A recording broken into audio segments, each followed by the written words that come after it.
Bueno, seguimos.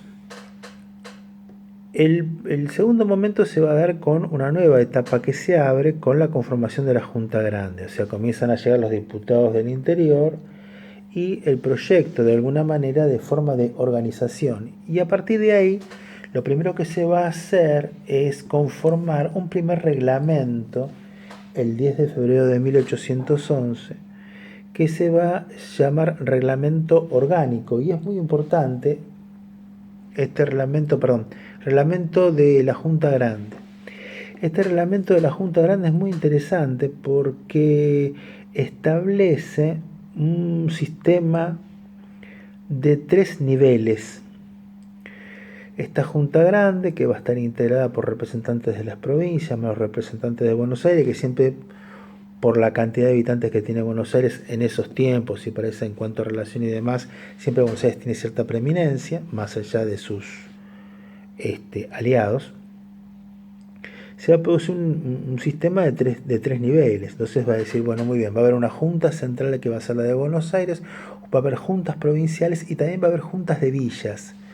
Entonces, si lo trasladáramos a la actualidad, sería gobierno nacional, gobierno provincial y gobierno municipal. Este primer atisbo yo lo marco como no solamente un reconocimiento importante de la municipalización, sino también como un germen interesante también en lo que tiene que ver con los reconocimientos de las representaciones del interior y con cierto sesgo federalista en germen, ¿no es cierto? Cierto reconocimiento en este contexto en el cual estamos con los hechos recientes que ustedes sabrán con el tema de si la ciudad autónoma de Buenos Aires es una provincia, no es una provincia, etcétera, etcétera. Bueno, esto es un debate constitucional en la materia.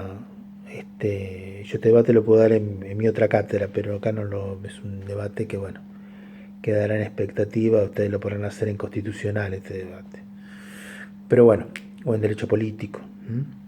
Bueno, muy bien. A partir de ahí, entonces, esta Junta Grande lo primero que va a sacar es un reglamento de libertad de imprenta, uno de los primeros derechos interesantes e importantes a tener en cuenta para la libertad de expresión y la publicación de ideas políticas. Y esto también va a llevar a que ese grupo, que había quedado medio huérfano desde la muerte de Mariano Moreno, conforme lo que se va a conocer como sociedad patriótica. Una sociedad patriótica donde van a estar French, Beruti, Terrada, Ignacio Núñez, y después se va a sumar Bernardo de Monteagudo, que va a quedar como jefe, digamos, de ese grupo centralista, intelectual y revolucionario, etcétera, etcétera. Monteagudo es un personaje bastante particular, porque una cosa es el Monteagudo de 1811 y otra cosa es el Monteagudo que después va a estar con San Martín en Perú. Pero son historias que van cambiando, porque las personas también van cambiando, porque los procesos también van cambiando. A partir de ahí entonces se produce un movimiento bastante fuerte, un movimiento que se va a conocer como el movimiento del 5 y 6 de abril, un levantamiento de los sectores más radicalizados desde el punto de vista ortodoxos, en este caso estoy hablando de los conservadores, al mando de un personaje llamado Joaquín Campana, que pertenecía a los sectores militares de ese momento, en las milicias, y que van a apuntar fundamentalmente a la liquidación del grupo de los intelectuales. Se los va a empezar a perseguir y demás. Va a haber todo un proceso bastante fuerte en lo que tiene que ver con la persecución política. O sea, por un lado la Junta estaba votando un decreto de libertad de imprenta, libertad de expresión y demás, y por otro lado se produce una sonada para castigar fuertemente a todos aquellos personajes que estén vinculados a lo que había sido el sector morenista. Entonces, a partir de ahí, digamos que este sector no solamente va a llevar a cabo un proceso muy fuerte que va a ser sofocado, sino que también va a pedir el juicio a Castelli, el juicio a Belgrano, va a haber toda una serie de inconvenientes bastante complicados. Y a partir de ahí esto va a derivar fuertemente en lo que se va a conocer como la conformación del primer triunvirato. O sea, establecer específicamente un poder ejecutivo por separado y empezar a establecer, y esto es muy importante que ustedes lo tengan en cuenta, estamos hablando de septiembre de 1811, la conformación de la división de poderes. Entonces decimos, bueno, muy bien, esta suerte de forma de gobierno en gestación, que todavía no podemos llamar que es un sistema republicano ni por ahí, debería tener una estructura de organización, digamos, lo suficientemente relacionada con la división de poderes, como lo planteó en su momento Montesquieu y demás, y Voltaire. Entonces, la idea es un triunvirato que ejerza el poder ejecutivo a cargo de Zarratea, Chiclana y Paso, y la conformación de una junta. Esta vez esa junta, digamos, esa junta grande se va a transformar más adelante en la Junta Conservadora. Miren el nombre que se le pone. Y es una junta que va a tener funciones de carácter legislativo, pero va a tener a su vez una impronta sobre el Poder Ejecutivo. Y a su vez va a ser la primera que va a dar a conocer la primera protoconstitución, podríamos llegar a decir, que es lo que se va a conocer con el nombre de reglamento orgánico. ¿Por qué? Porque va a establecer, como en la Constitución nuestra, cuando tenemos una parte dogmática, donde están los derechos, y una parte orgánica que habla de las funciones y las atribuciones de los otros poderes. Bueno, lo que va a hacer la Junta Conservadora es establecer una estructura orgánica de poder de 3 poderes. Y por último el Poder Judicial, que va a seguir con las funciones de siempre, juzgando a las personas y demás. O sea, no va a haber demasiados cambios en ese sentido. Tenemos que tener en cuenta que nuestro formato todavía legislativo sigue manteniendo las pautas del modelo español, porque en realidad va a ser muy lento y progresivo la incorporación de nuevas interpretaciones jurídicas a la luz del proceso revolucionario.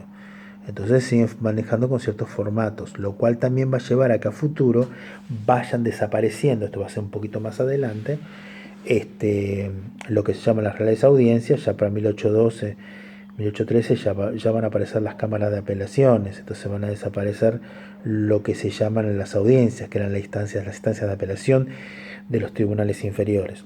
Entonces, un poder ejecutivo a cargo de un triunvirato, un poder legislativo a cargo de la Junta Conservadora, con representantes de las provincias, pero con mayoría de Buenos Aires, y el Poder Judicial, un Poder Judicial independiente para juzgar las cuestiones de particulares. A partir de ahí se va a llevar a cabo una convocatoria importante a partir de un estatuto provisional, y en este sentido se va a empezar a trabajar en el sentido de la idea de una constitución. Por eso la idea de la conformación de una Asamblea General Constituyente. Con lo cual, evidentemente, se plantea la necesidad, y aquí ya empieza a cambiar el nombre. Acá ya se empieza a hablar de Provincias Unidas, y meses después de Provincias Unidas en el Río de la Plata. ¿Sí? Así como sería Estados Unidos de Norteamérica, Provincias Unidas del Río de la Plata.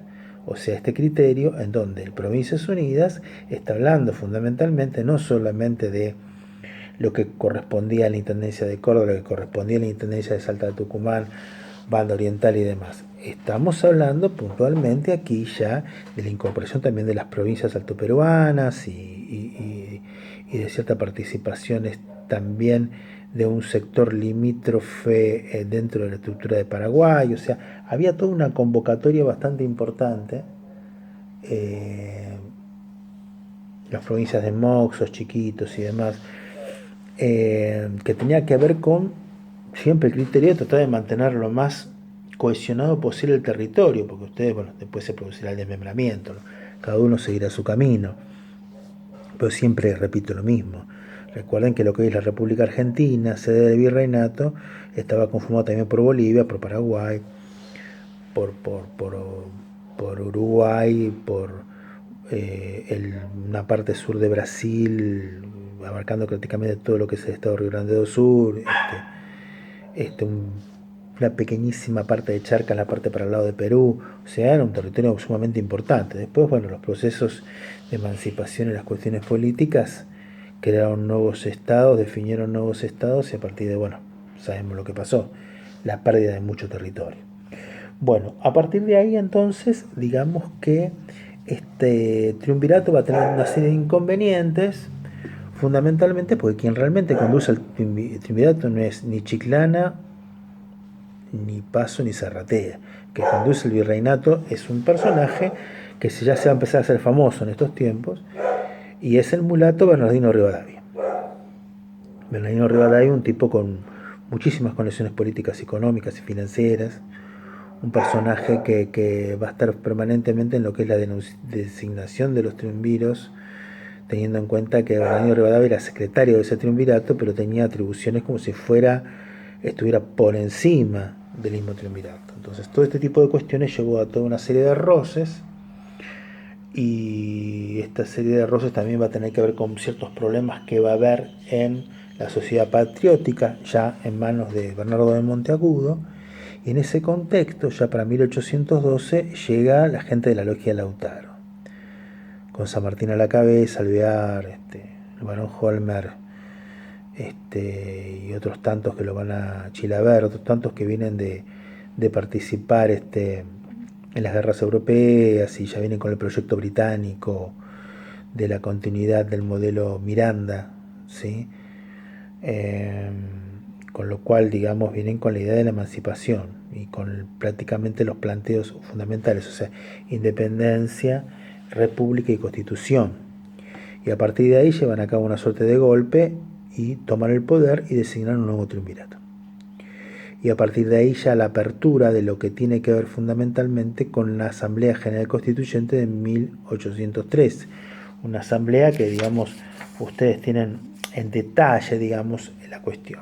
Ahora bien, ¿cuál es el punto fuerte de este contexto, 1812 a 1813, llegando al 31 de enero de 1813, que es cuando, digamos, la Junta proclama toda la serie de derechos que saca y los trabajos, que están muy bien desarrollados en el texto de Ternavasio? El problema central va a ser con los diputados orientales. O sea, Artigas manda a sus diputados. Artigas se había transformado en el líder revolucionario, estaba conformando una suerte de estructura confederal que abarcaba la campaña uruguaya, Entre Ríos, Corrientes, Córdoba, Santa Fe y las Misiones, y se estaba arrancando un poder bastante importante, y manda a sus diputados, y sus diputados no van a ser aceptados. Pero no es que no son aceptados porque el pretexto es que no se cumplieron las formas de estilo para la elección de estos. El problema pasa porque Artigas los manda con una serie de instrucciones, y estas instrucciones no van a ser aceptadas por los líderes políticos porteños.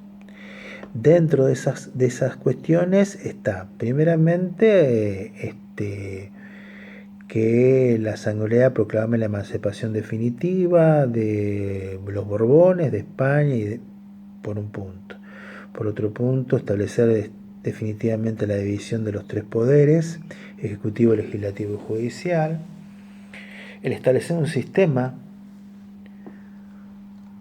formato de gobierno confederal, en donde las provincias serían soberanas y, digamos, delegarían en un poder central ciertas y determinadas atribuciones, pero cada uno mantendría su soberanía. Debería establecerse una capital para esta estructura, pero para Artigas la capital no debía ser Buenos Aires, porque si no se sacaba el poder de Buenos Aires, esto lógicamente se iba a complicar, con lo cual poner la capital donde quiera menos en Buenos Aires. Esto también, la idea de que también la banda oriental, lo que es hoy el Uruguay, mantenga su soberanía, su libertad y demás. Y a partir de ahí, digamos que estas propuestas que ya habían sido previamente escuchadas son rechazadas, y los rechazan directamente los diputados. Y a partir de ahí, la Asamblea va a sacar un decreto por el cual designa el nuevo Poder Ejecutivo, que va a ser un Poder Ejecutivo a cargo unipersonal, con la figura del Director Supremo, y una de las primeras medidas que toma Posadas es declarar a Artigas fuera de la ley y perseguido por el gobierno de las Provincias Unidas. A partir de ahí, ya con las nuevas denominaciones, ya evidentemente se cae la llamada máscara de Fernando VII, y se termina, digamos, esta suerte de relación muy muy estrecha de dependencia con respecto a España, por lo menos momentáneamente. Es muy importante tener en cuenta este punto para ir viendo varias de las cuestiones que se van a ir desarrollando en consecuencia.